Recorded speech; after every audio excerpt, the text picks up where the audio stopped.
Assalamualaikum warahmatullahi wabarakatuh. Perkenalkan, nama saya Navinda Salisha Syafirnazata dengan NIM K332443. Di sini saya akan memaparkan materi mengenai apa itu etika, pengertian etika dari berbagai sumber atau tokoh filsafat, landasan etika bagi bangsa Indonesia, dan yang terakhir, mengapa manusia perlu beretika dan dapat dikaitkan dengan kehidupan bermasyarakat, hukum, dan hubungan antar individu. Nah, etika itu berasal dari bahasa Yunani ethos yang berarti kebiasaan, adat, atau karakter. Dalam pengertian modern, etika adalah cabang filsafat yang membahas nilai-nilai moral tentang apa yang baik dan buruk, serta bagaimana manusia seharusnya bertindak. Menurut Aristoteles, etika itu ilmu yang mempelajari kebiasaan manusia untuk mencapai kebahagiaan hidup yang lebih baik yang diperoleh melalui kebajikan. Dan menurut Immanuel Kant, etika itu moralitas yang berasal dari akal budi manusia.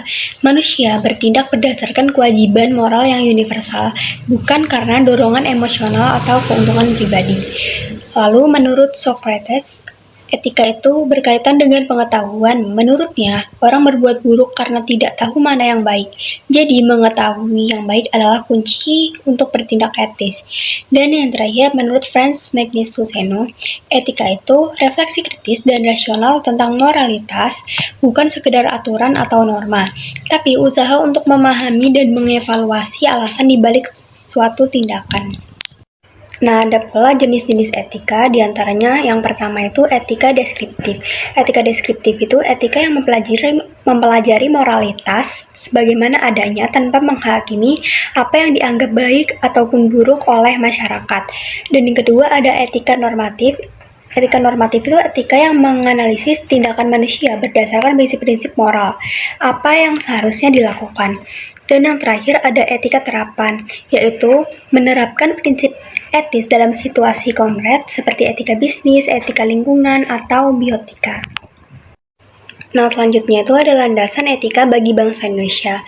Landasan etika bangsa Indonesia itu dapat bersumber dari yang pertama itu dari Pancasila. Pancasila sebagai dasar negara mengandung nilai-nilai moral yang membentuk etika bangsa, seperti ketuhanan yang Maha Esa, itu etika spiritual, kemanusiaan yang adil dan beradab, itu etika kemanusiaan, persatuan Indonesia, itu etika kebangsaan, kerakyatan yang dipimpin oleh hikmat kebijaksanaan, itu etika demokrasi, dan keadilan sosial bagi seluruh rakyat Indonesia, itu etika sosial.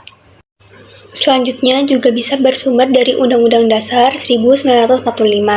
Konstitusi Indonesia memuat norma-norma dasar etika kenegaraan seperti persamaan hak, keadilan, dan penghormatan terhadap hak asasi manusia. Lalu yang terakhir juga bisa bersumber dari nilai-nilai budaya dan kearifan lokal.